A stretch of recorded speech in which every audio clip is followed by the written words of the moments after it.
Welcome to this class of Discrete Mathematics for BSc third year students.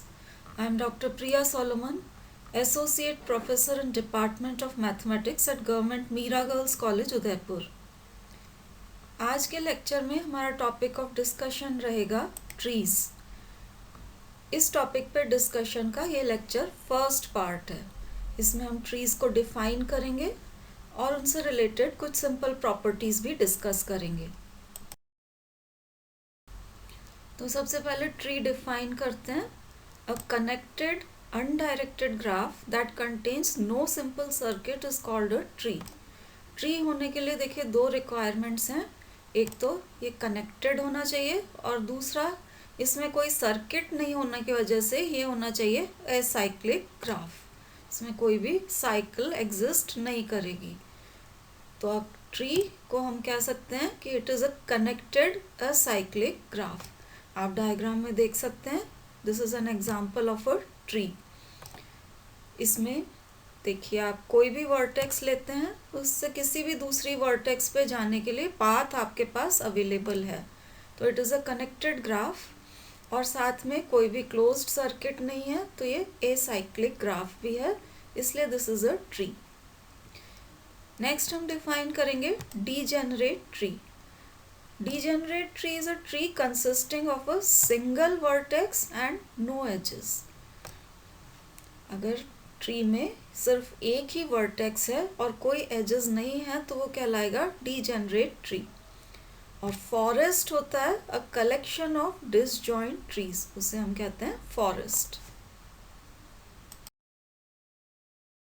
Next हम define करेंगे directed tree. तो directed graph जैसा आप जानते हैं ऐसा ग्राफ होता है जिसमें हर एज में डायरेक्शन मेंशन्ड हो। तो directed graph will be called a directed tree if it becomes a tree when the direction of edges is ignored.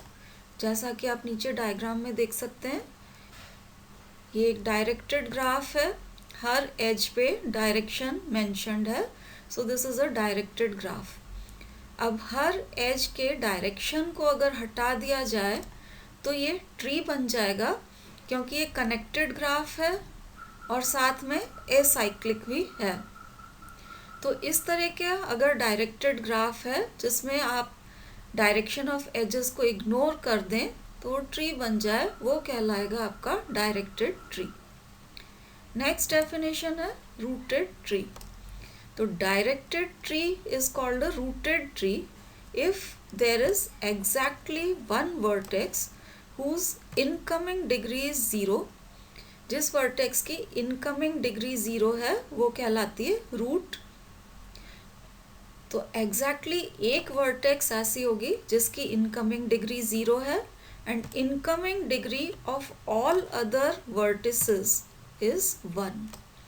अब ऊपर जो डायग्राम बना रखा है इसमें आप देखिए ये वाली जो वर्टेक्स है इसकी इनकमिंग डिग्री 0 है, क्योंकि इससे दो एजेस जा रही हैं और दोनों आउटगोइंग है। इसमें इनकमिंग एज कोई भी नहीं है, इसलिए इनकमिंग डिग्री 0। तो ये हो जाएगी इस केस में रूट।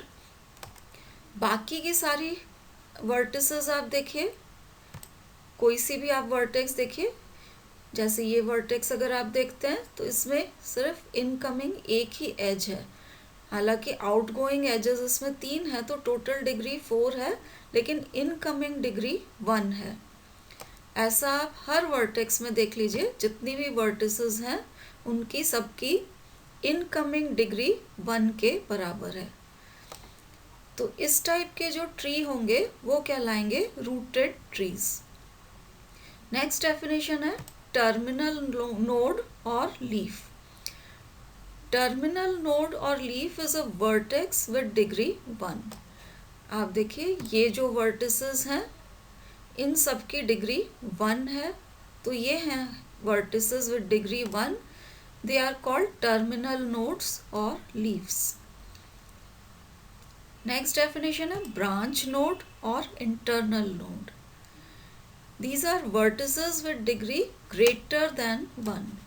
आप यहाँ पर देखिए ये वाली जो वर्टेक्स है या ये वाली वर्टेक्स आप देख सकते हैं, इन दोनों की डिग्री ग्रेटर देन 1 है तो ये कहलाएगी ब्रांच नोड या इंटरनल नोड।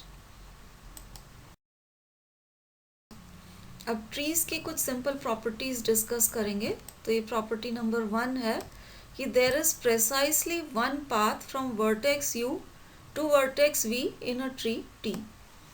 आप किसी ट्री की कोई भी दो वर्टिसेस ले लेते हैं u एंड v, तो u से v पर जाने के लिए सिर्फ और सिर्फ एक ही पाथ अवेलेबल होगा।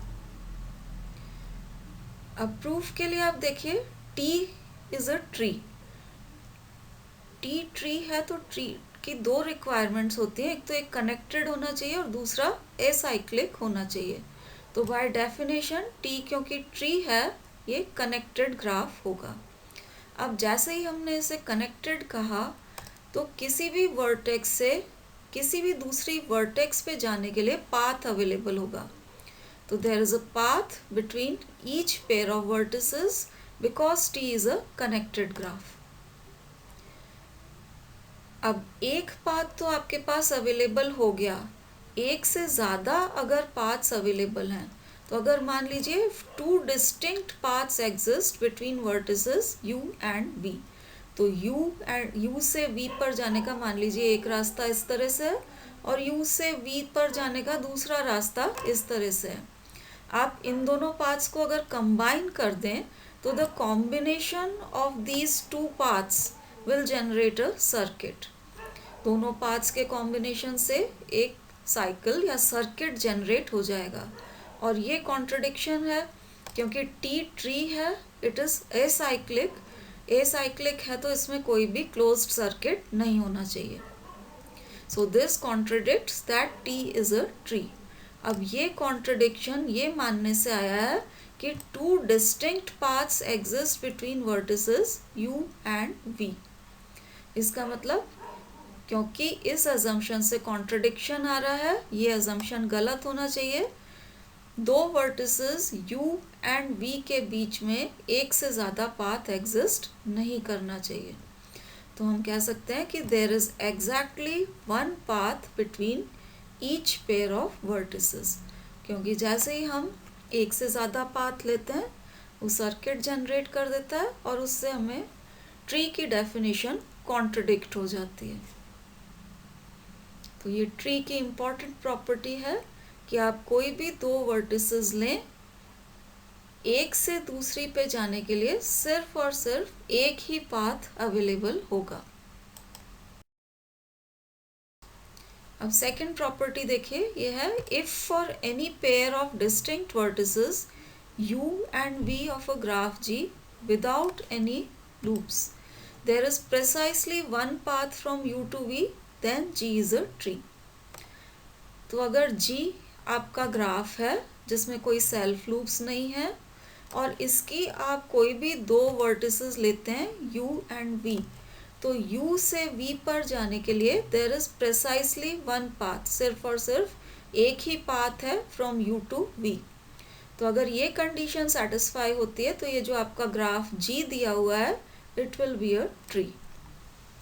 अब इसका प्रूफ देखिए, यहाँ हमें दे रखा है कि आप कोई सी भी पेयर ऑफ वर्टिसेस ले लें u एंड v, एक पाथ अवेलेबल है फ्रॉम u टू v।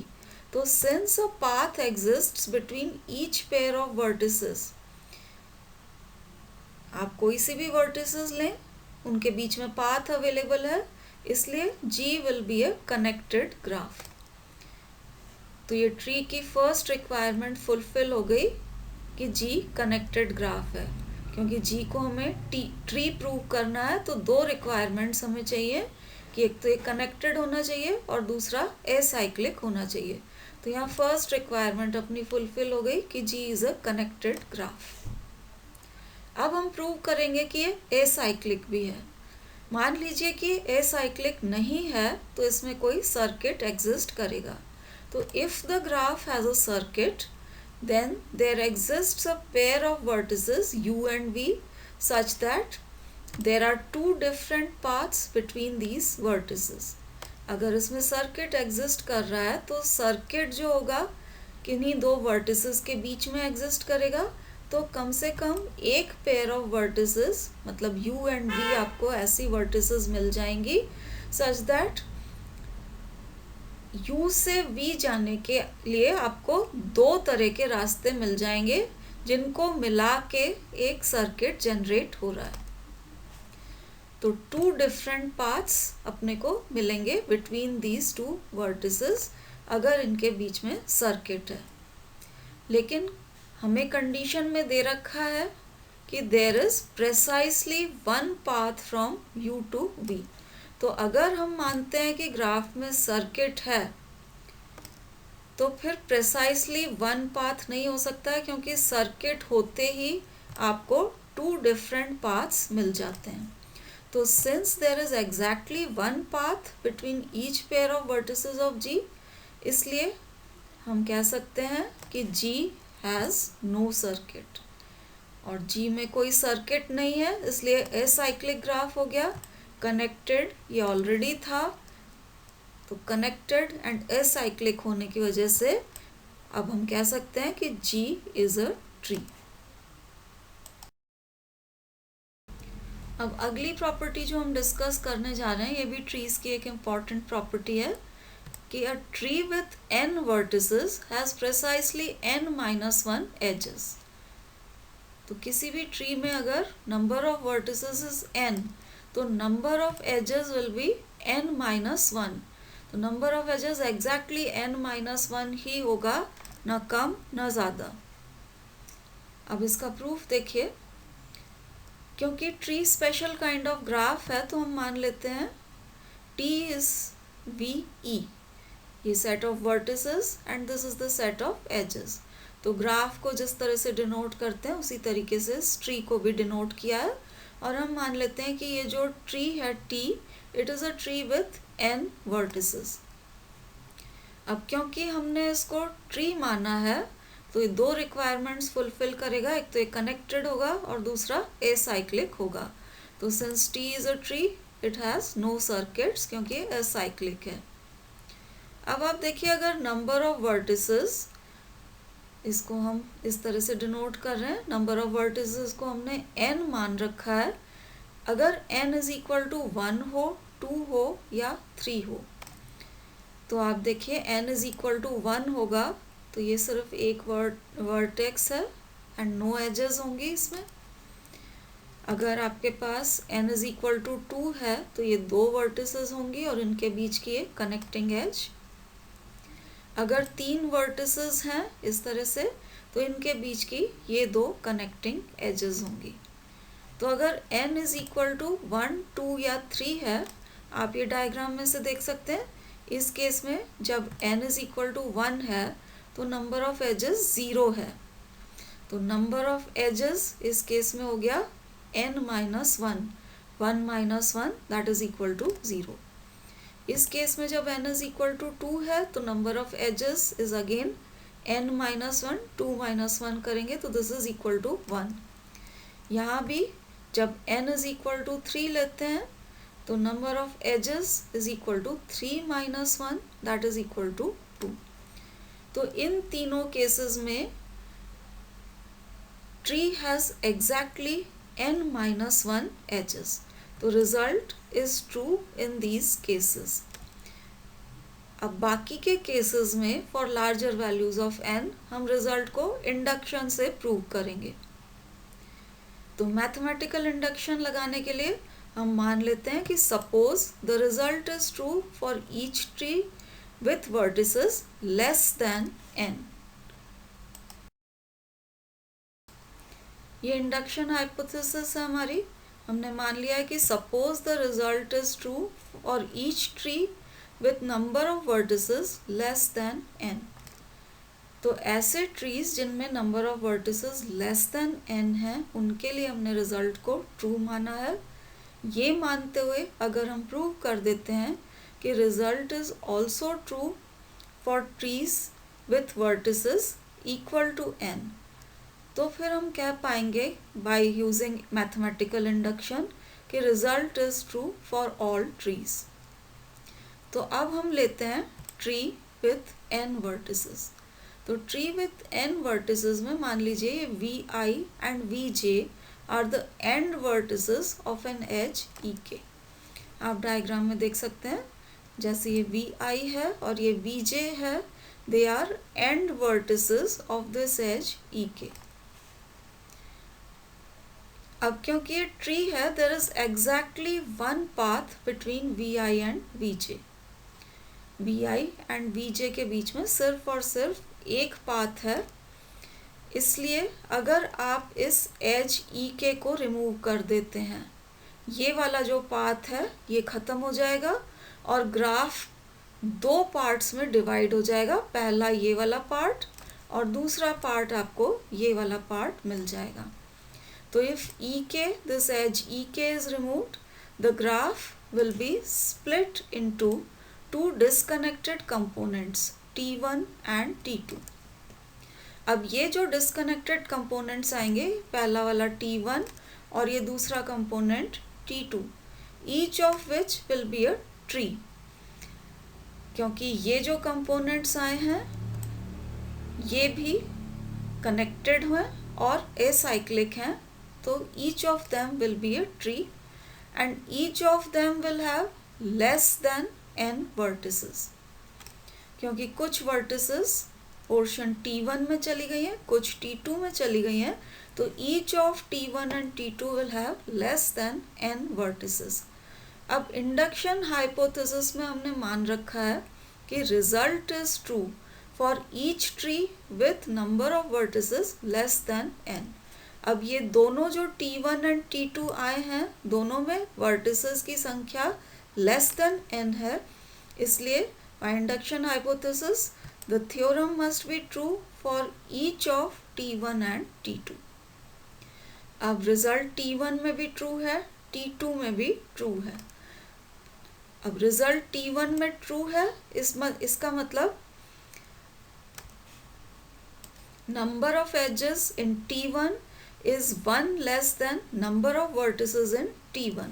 तो मान लीजिए t1 पार्ट में n1 vertices हैं, तो अपने इंडक्शन हाइपोथेसिस से number of edges in t1 will be equal to n1 minus 1। अगर ये t2 में n2 vertices हैं, तो number of edges in t2 will be equal to n2 minus 1। तो in each of t1 and t2 we have one edge less than the number of vertices। Therefore, total number of edges in t minus ek। t minus ek करने से आपके पास दो portions आ रहे हैं, t1 and t2। t1 में number of edges हम कह रहे हैं n1 minus 1, इसमें number of edges n2 minus 1। So total number of edges इसमें जो हो जाएंगी वो होगा n1 minus 1 plus n2 minus 1।